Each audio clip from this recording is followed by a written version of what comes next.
I have you in mind for this one. Okay.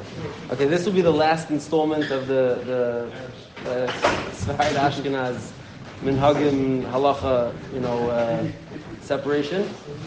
So I want to talk about a pretty unique, a pretty uncommon occurrence in Halacha, and a very interesting backstory that it has.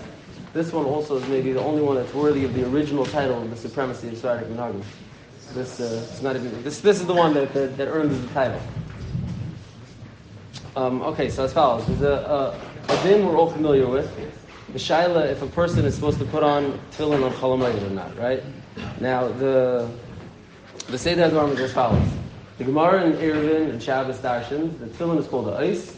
And Mela on Shabbos and Yom Tov, you don't wear tefillin because Shabbos ikri Eis, and you don't need the Eis of tefillin if you have the Eis of Shabbos. As a matter of fact, as if I can't remember by the Chassidim, that Shabbos, the Rashi Tevis of Shabbos, is Shabbos b'mekayim tefillin. So Shabbos is an Eis b'mekayim tefillin, you don't need tefillin. What do you say?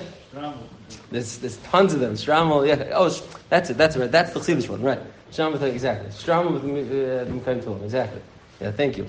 B'chol even Shia, Shabbos and Yom Tov is Mefurish Gemara. Now the shaila is, what about Chol Hamoed?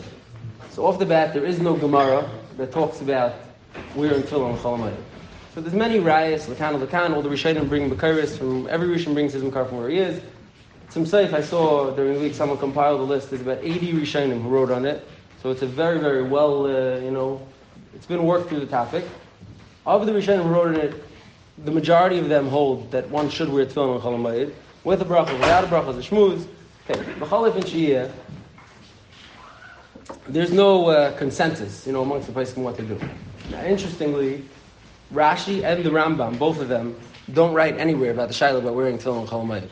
Two of the, primary Rishonim don't write anywhere about wearing tefillin on Chol Hamoed. And there's actually a shtickle raya from Rashi that some people used to bring, that the Shabina Rav, when Bachram would come to him to get Faher to Masach Sukkah, this was one of the shaylas he used to ask. He used to ask him, bring me a raya from Rashi and Masach Sukkah. And Rashi held, you don't wear tefillin. You wear tefillin on Chol Hamoed. You know it? Sukkah Menvav, exactly. Sukkah Menvav. We have a few people. There's a few people who know it. Sukkah Menvav, the Gemara says, Hayul in front of mitzvahs harbeh. The person had in front of him a lot of mitzvahs to do, and there's a machlokes in the Gemara. Do you make one bracha on all the mitzvahs, like a Baruch Hashem Hashem says on all mitzvahs, or do you make a bracha on each individual mitzvah that you have in front of you? Now, when Rashi says Hayul in front of mitzvahs harbeh, Rashi brings in the examples. Like Rashi, what's the mitzvahs harbeh? Sukkah, Hallel, Tefillin, and Talis. So it sounds like Rashi is talking about on a Chol Hamoed, a day where there's Tefillin and Talis, and there still is Sukkah and Lulav. And the shayla is how to make all the brachas. So that's the raya from Rashi, but there's no real rayas. There's no conclusive makaris. Now, what ends up happening is the most of the Balei HaTosfos and the Rishonim from Ashkenaz hold that a person should wear Tefillin on Chol Hamoed, probably even with a bracha. The Rosh writes that even in Sfard, when he was there, the minhag was to wear Tefillin with a bracha. Amongst the Sephardim Rishonim, you have the Rashba, the Ramban, the Ravid, who all say not to wear tefillin on Chol Hamoed. But it seems like the minhag in Sfard until a certain point was not like them. The minhag was to wear tefillin like the bulk of the Rishonim. I think the Sefer Isa broke it down. It's 82 to 18 is amongst the Rishonim, the Chalkim about wearing tefillin, not wearing tefillin. 60 out of the 80, 62 to 18. 62 say to wear tefillin, 18 say not to wear tefillin. So Mechalef and the minhag seem to have been in most places to wear tefillin on Chol Hamoed. Now, the Beis Yosef in Simon Lamed Aleph Milchus Tefillin brings as follows. He brings that his uncle, the uncle of Beis Yosef's name was Rabbi Yitzchak Cairo. Rabbi Yitzchak Cairo, who he actually raised the Beis Yosef. Beis Yosef grew up in his house. He says, my uncle has a tshuva, where my uncle writes as follows. Now that the Zayar was found, he says, the early Rishonim didn't have the Zayar. Now that the Zayar was found, and in the Zayar on Shir Hashirim, it says that someone who wears tefillin on Chol Hamoed is chayiv misa, which is a pretty harsh critique of wearing tefillin on Chol Hamoed. There says someone who wears tefillin on Chol Hamoed is chayiv misa. So Mela, it's pasha that we should stop wearing tefillin. A person shouldn't wear tefillin on Chol Hamoed. Comments the Beis Yosef, and he says, the Beis Yosef says, I'm aware that in the past it used to be very common amongst the Bnei Sfarad to wear tefillin, but b'chol mekaymis that I don't see people wearing tefillin anymore. So Weiss says this idea of incorporating this psak from the Zayar was very well accepted in Sfarad. It says the Beis Yosef why? The Afal Pi that we don't usually pass him like a Zayar. says over here it's different. It's a unique situation. There's no Gemara that's chaylik on the Zayar. There's no Gemara that talks about it. So maybe the Gemara holds like the Zayar also, and we just don't know. So maybe the halach is like the Zayar, and you don't wear tefillin on Chol Hamoed. And as always, we pass in the Shulchan Aruch, the Mechaber brings down in Simon Lamed Aleph that on the Mechaber says Shabbos, Yom Tov, Chol Hamoed, a person shouldn't wear tefillin. Says the Ramah, B'chol Mekaymes that I know from, that I've been to, everyone wears tefillin, and male person should wear tefillin, and the Ramah's mashma even with a bracha. Comes along the Taz, and the Magen Avraham, they say, maybe no bracha, it's better like that, and that's how our minhag comes to be, those of us who put on tefillin still, that we put on tefillin without a bracha. Now, there's a strange anomaly with this minhag, with this machlokes and halacha. In Eretz Yisrael, the minhag amongst everyone, Ashkenazim, Sephardim, Hasidim, everybody, is to not wear tefillin on Chol Hamoed. That's a very unique thing where you have a well-established machlokes and halacha and minhag between the Ramah and the Mechaber that has not fallen into disuse, meaning the Ashkenazim still paskin like in Ramah, and Afal Pikein, in Eretz Yisrael, in a whole area, that psak doesn't exist. We don't paskin like that Ramah. And Ad Gdei Kach, if you look in the Paiskim from Eretz Yisrael, B'Yashiv, from Zalman, a person who's moving from Chutz La'aretz Eretz Yisrael, and his minhag for as many days as he could count is to wear tefillin on Chol Hamoed, could be mevatel his minhag, he's moving to a new place, the halacha is, you move to a new place, you take on the Minhagim of the place you're moving to. It's a minhag of Eretz Yisrael. It's no longer a machlekes Sfard Ashkenaz, not putting on tefillin in Eretz Yisrael is a minhag of Eretz Yisrael. That's what all the places learn. So it's a very interesting thing that should happen, with a machlekes Paiskim like the Ramah and the Mechaber. So there's a few theories. Let me share one of them. This is an interesting theory. The Eretz Yisrael, for a long time, going back hundreds of years, was very empty. There was no Jews living in Yerushalayim, especially no Jews for hundreds and hundreds of years. When the Ramban came to Eretz Yisrael in the late 1200s, the Ramban writes he found 2 Jews in Yerushalayim, 2 brothers. 2 brothers, 2 Jews in Yerushalayim. That's what he found. Now, it grew a little bit over time, but there was no Jews in Yerushalayim for a very long time. Now, after the Sephardim were kicked out of Spain, where they came from, so eventually some of them started migrating to Eretz Yisrael, and some of them ended up in Yerushalayim. It became a small kehillah that by the time the year 1700 rolled around, consisted of about 1,000 people. Small kehillah of Sephardim lived in Eretz Yisrael. Now, everyone's familiar that in Europe in the 1600s was Shapsei Tzvi, right? So he announced himself to be Mashiach, and many people went with him, and eventually it was found that he was shown up to not be Mashiach. He ends up becoming a Muslim. He moves to Turkey. Fine, we know that. Now, after Shapsei Tzvi, there was a lot of ripple effects. There was plenty of later people who tried to attach themselves to his legacy and be part of that world. Now, one of it's a controversial matter if he should be included in this list or not. It's a great set of machlekes, but today there's a lot of rayas that say yes. There was someone called Rabbi Yehuda Chassid, not to be confused with Rabbi Yehuda HaChassid. Rabbi Yehuda HaChassid from the Sefer Hasidim and the Tzava that we all know about was a Rishon from 800-900 years ago from Regensburg, different person. This is Rabbi Yehuda Chassid. Same name, very different person. He was born in 1660. He was obviously a big parush, a tzaddik. He led a very rarefied life himself. He was a makubal. He did lots of tanesim. He fasted. He kept all the zayars halachas. He did all the tikkunim. He davened with kavanah sari. A very dehayvin person. He, at some point, was imbued. He was a young man in his 30s. He was imbued with a great drive to bring Mashiach, to cause Mashiach to come. And he started giving speeches about Mashiach and about the Geula and all these type of things, which always sets off the alarm bells by the Gedalim after Shapsei Tzvi. He started giving these drashas. Now, but he was a tzaddik. He was a good guy, and until he met up with his partner, there was someone called Chaim Malach. Chaim Malach was a certified, bona fide Talmud of Shapsei Tzvi. He was an actual, real Shapsai. It seems originally his name was Chaim Mahalach, Chaim the Walker. He used to travel a lot, and at a certain point he shortened it to Chaim Malach, which has a better ring to it, and he became Chaim Malach. And Chaim Malach meets up with Yehuda Chassid, and he is mevaser to Yehuda Chassid that he has a nevuah, that Shapsei Tzvi many years ago wrote a letter where he said that 40 years after he goes away, in whatever manner he goes away, he's going to resurface, and he's going to bring the Gula, the Gula Shlema, and it's going to be in Yerushalayim, and you are the vehicle of the delivery of Shapsei Tzvi. You're the one who has to take people and go to Yerushalayim and create the Merkava so that Shapsei Tzvi could reveal himself again, like he promised he would. And this Rabbi Yehuda Chassid was a sincere person, but obviously not a very educated or critical person, and he fell for it, hook, line, and sinker. And at that point, he becomes a Shapsai as well. Meaning he's now playing the role of he's going to bring the nation to Eretz Yisrael to prepare for Shapsai Tzvi's arrival. So he starts traveling from town to town to town all over Europe to be ma'asif, a group of people who want to come with him, to collect money and people who want to come with him to Eretz Yisrael to start the Aschalta de Geula. So he goes and from town to town to town, and there's lots of, that's actually how we know he's a Shapsai, because we could find letters from different Rabbanim in towns that he passed through who didn't have the ability to put a stop to him. None of them were powerful enough to stop him, but complaining that this guy is no good, him and Chaim Malach are bad news, it's Shapsai, but no one had the ability to stop him at that point. He was just, he was brushing through from city to city. And he's ma'aseh for himself a kehila of 1,500 people, which is a huge amount to travel to Eretz Yisrael with in those days in 1697. He takes 1,500 people. He goes to Vienna to probably the biggest gvir in the Klal Yisrael at that time. His name is Samuel Oppenheim, and he convinces Shmuel Oppenheim to give him 2 boats and a bunch of money and food, and they're going to make an asiyah to Eretz Yisrael together to get started for the Geula. They travel, and travel in those days is very rough, and over the course of their travels, 500 out of the 1,500 die or abandon the trip. So they're shrinking, but the ones who are going are the real Hasidim now. They're the ones who are really, they called themselves Hasidim, obviously, because they were followers of Yehuda Chassid. And those are the real committed ones who are ready to be in Eretz Yisrael. They land in Eretz Yisrael in the year 1700. They had bought for themselves a small chelka in the old city that they were going to make their shul in.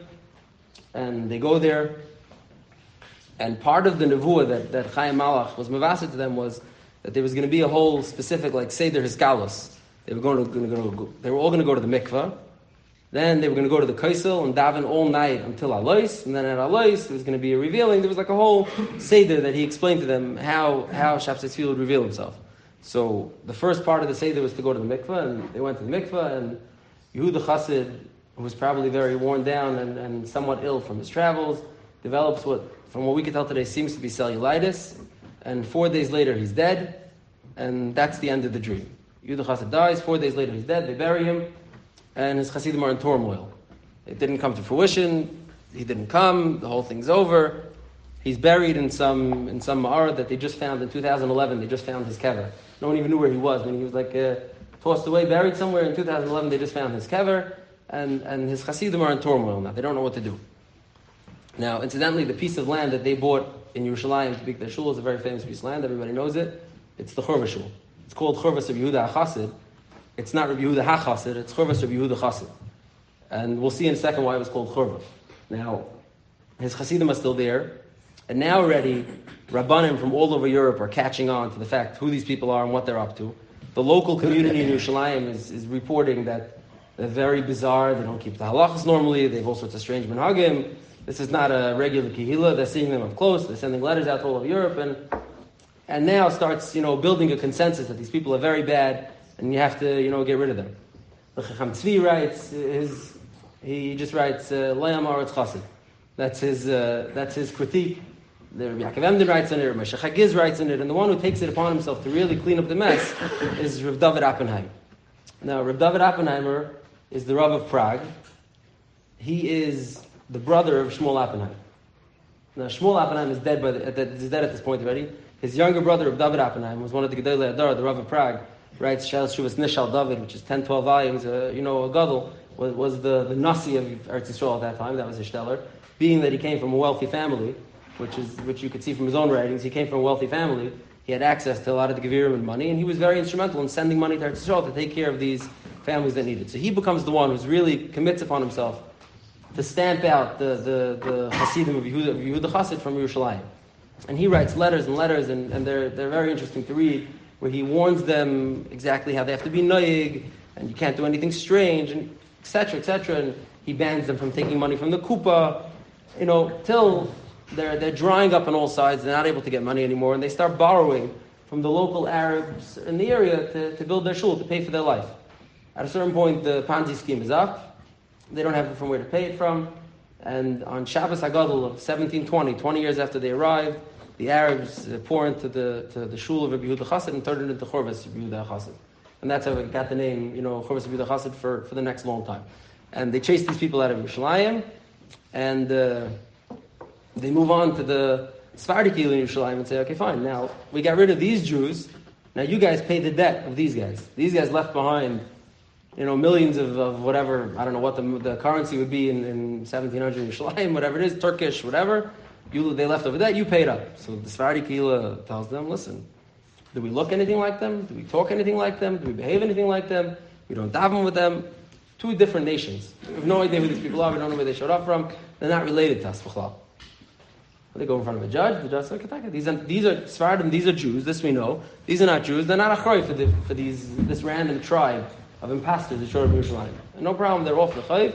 But the rule is passed that if any Ashkenazi is to show up to Yerushalayim, the next whatever it is, he'll have to assume the debts of the Ashkenazim who came before him. Ashkenazim is obviously a nation for themselves.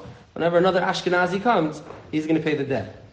Now, because of that, for the next long tkufa, exactly. Because of that, for the next long tkufa, any person who wanted to come to Yerushalayim as an Ashkenazi had to fake that he was a Sephardi. There was no Ashkenazi Kehillah. There was a tiny Ashkenazi Kehillah, and they would all pretend to be Sephardim and daven in the Sephardi shul and live like Sephardim, behave like Sephardim. And what Tully is saying is true, and that's why the earliest Ashkenazi in Yerushalayim wore kaftans, which is a Turkish robe. It's not an Ashkenazi levush, it's a Turkish levush. They wore kaftans to blend in. They didn't want to look like Ashkenazim. They for the one of the only times in history where they would dafka shed their levush to blend in with the local populace, they wanted to pretend they were Sephardim, whatever Sephardim were. Now, to them, there is differences between the Yerushalmi kaftan and the Sephardi kaftan, even from that tkufa, but they wore kaftans, and all today there's Torahs, Torahs about what the clothing are, and what this is maskir, and what this means, and that is, and that's all gebayt achar ma'aseh. The reason they put it on was to be Sephardim, so that they wouldn't have to be stuck with the debt that the Ashkenazim accrued over the years. Now, so actually, I was looking on Shabbos, Chasam Sofer, in his drasha, has a famous drasha that he gives, a hesped after the earthquake in Tzfas in 1836.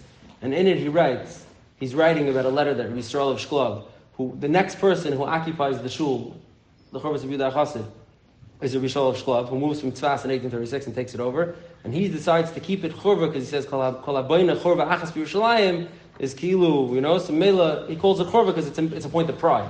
We were bayna chorva achas b'Yerushalayim. He writes to himself, and the writes like, I don't know why anybody hasn't living in Yerushalayim for the last 100 years, and that's why the earthquake happened. He says, Yerushalayim tava el bayni. Yerushalayim was tevei, it's respect. I belong where people should live, not in Tzfas, not in Tari, not in other areas. So you see there's this big gap for 100 years. With no Ashkenazim living in Yerushalayim for 100 years, from 1720 till about 1836. During that tkufa, any Ashkenazi who lived in Eretz Yisrael had to pretend he was a Sephardi. So okay, let's put this on hold for a second. So we have an idea that an Ashkenazi who lived in Yerushalayim would have to pretend that he was a Sephardi in that tkufa. So now let's go back one step and just see the sugi behind this, right? Well, what's the inyan of two different Minhagim in one city? What's the sugi behind this, and what would have happened what would have been the din in such a case where an Ashkenazi moves to a city like this and has to pretend he's a Sephardi? What would be the halachas that he would have to take on? So now there's a Gemara in Yavamis, and towards the end of the first parak, where the Gemara brings a drasha. The Gemara says it's an isser of leisus goy to do. Right? The isser of leisus goy to do, what the pasuk means when it says it, is a person's not allowed to, do certain minhagei avelus that are damaging to his body. That's what you're not allowed to do. Now the Gemara dashins, leisus goy to do also means leisasu agudis. We shouldn't create two agudis, two different groupings, because the pasuk starts off Banim atem laHashem. You're all children of Hakadosh Baruch Hu. Don't make agudis. Now, on the Gemara, there's a machlekes between Rabbi Yochanan and Rish Lakish right away, if that's only about halacha or minig. But then the Gemara moves on. The Gemara brings a machlekes Abaye and Rav as follows. Abaye says this isser of leisasu agudis, not to make two groupings, it has limitations. Abaye says that's only on beis batei dinim be'ir achas. Two batei dinim that are both occupying their seat of powers in one city, so they shouldn't make rules that are associated with each other, because that's going to create two groups in one city. But beis batei dinim beis ayaris, if you have two batei dinim or in two different cities, no problem. Every bezdin can paskin the way that it paskins. That's not in violation of the isser of leisasu agudis. Rava says no, that's too big of a chumrah. When are you not supposed to make agudis? Is k'may bezdin achas be'ir achas. One bezdin in one city who just can't come to agree with each other. And some of the yanim are issuing psakim like this, and some of the yanim are issuing psakim like this. That's not acceptable. That's agudis. But beis batei dinim be'ir achas, two individual batei dinim in one city, no problem. They're allowed to issue to the Mitzvah. It's not a Agudis. That's Rava's Psak. Now we know that in any machlekes Abaye and Rava, the halacha is like Rava, chutz mi Altigam. Now, Leisis Gaidu is not one of the Altigam, so Reiv Paiskim, the Rif, the Rosh, the Mordechai, etc., Paskin, like Rava, that Beis Batei Dinim, Be'er Achas, two Batei Dinim that are occupying one city, are allowed to each one have their own psakim. Now, incidentally, the Rambam Paskins like Abaya, that only in two different cities are they allowed to do it. But in one city, they're not. Now, it's a great Talmud that the Rambam actually holds like that and what the Rambam means, but it's not an oddity that the Rambam Paskins like Abaya, not like Rava. Now, so now let's look at the din. So there's a tshuva from the Avkas Reichel, which is the Beis Yosef. The Beis Yosef tshuvas on Archaim and Yeridea called Avkas Reichel. And in tshuva, Reshid Beis, I think, the Avkas Reichel has a very similar shaila to what the aftermath of Yehuda Chassid in Yerushalayim would have looked like. He talks about a city as follows. He talks about it, I think it's a Turkish city, where they had a machlekes amongst the butchers, what type of chelev is permissible and what type of chelev is asa. The Sephardim have certain types of chelev, more types of chelev that the Sephardim hold are okay, and the Ramah has given us a chumras in chelev that he holds chelev is not okay. So the shaila comes to Beis Yosef as follows. He says, this is the way the city developed. There was a small kehila of Sephardim, and a few Ashkenazim moved in, and then over time a few more moved in, and a few more moved in, until they overran the kehila of the Sephardim, and there was a much bigger kehila of Ashkenazim. At a certain point, they turned around and they said, we want to be kaifa everyone in the city to do the chumras of the Ashkenazim minhag when it comes to chelev. So that's the shah that comes to Beis Yosef. Says the Beis Yosef as follows. Beis Yosef says there's a din in Terubis, it's called kama batla. If a drip of something falls in and it's not enough to overwhelm what it's falling into, it's batal le'isura. And even if later on enough of it falls in, that really there's roiv kosher and most treif, it stays treif. Because every drop, as it fell in, become batal to the treif and it's treif. So says the Beis Yosef, there's a small kehila of Sephardim over here. A few Ashkenazim, a handful of Ashkenazim show up, they're batal to the Sephardi kehila. They're mechuyev to behave like Sephardim. A few more come, fight you mechuyev to. It says so that it never would be gemalt, that no matter how many you came, that the Ashkenazim would be paid for the Sephardim to change the minhag. It says, Beis Yosef, kama batla, and the minhag should be like Sephardim forever. Not just until the Ashkenazim come, Sephardim forever. So say a whole amount of Paiskim, Ravadi collects them in a tshuva, that Memela in Eretz Yisrael, the minhag in all dinim, for sure in Yerushalayim, should be like Sephardim. Even Ashkenazim should have to behave like Sephardim. It says because after 1700, when the Ashkenazim were kicked out of Yerushalayim, so there was a solid kehila of Sephardim that were living there. So a few Ashkenazim, a handful of Ashkenazim showed up, batal to the Sephardim. Another handful, batal to the Sephardim. As they come, there's batal. So it doesn't matter if later on they came in great numbers, they should be batal to the Sephardim. And that's what some places can say, you don't like it. I don't either. 1 second. Yeah, so that's what some Paiskim, some earlier Paiskim, and Radi collects it and brings this day. Now, we know facts on the ground that no Paiskim agree with this, because there's probably 2.5 million Ashkenazim who live in Eretz Yisrael, and there is no Paisik who tells them that they should behave like Sephardim. So we know without a doubt that this is not the halacha. So let's figure out what, we know that can't be the halacha. I mean, we know that's not the halacha on the ground. So let's figure out what changes. So it seems like this. If you look around at other tshuvas from the Tkufa, it seems that the Beis Yosef was talking about a very specific case.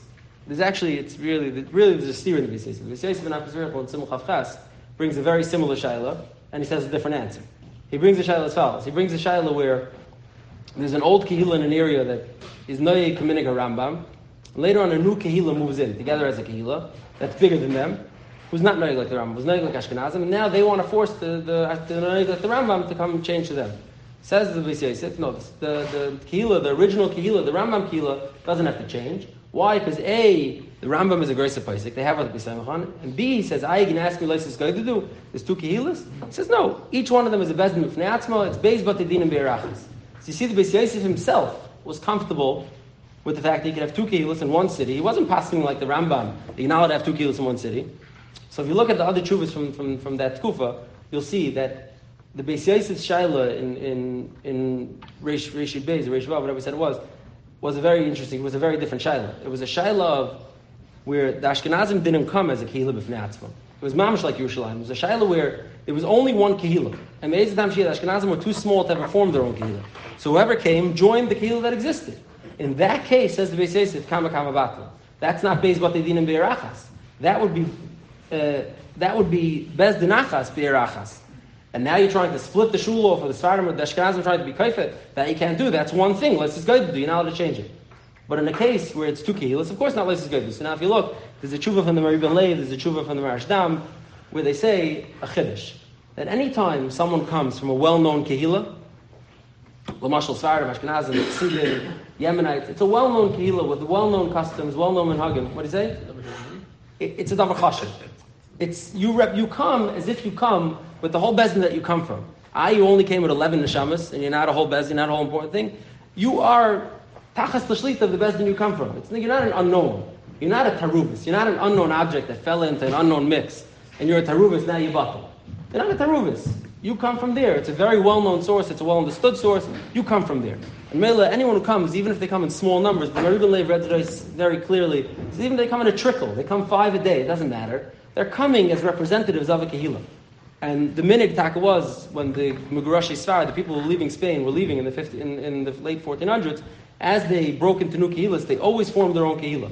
Even though they came in small groups, and they came, but says the Marashtam and says the Mari Ben Lev, everyone knows who they are. They're coming with halachas, with what they did. Everyone knows where they come from, what they stand from. They're not bottled. They're not a taruvas. They don't just fall into the mix.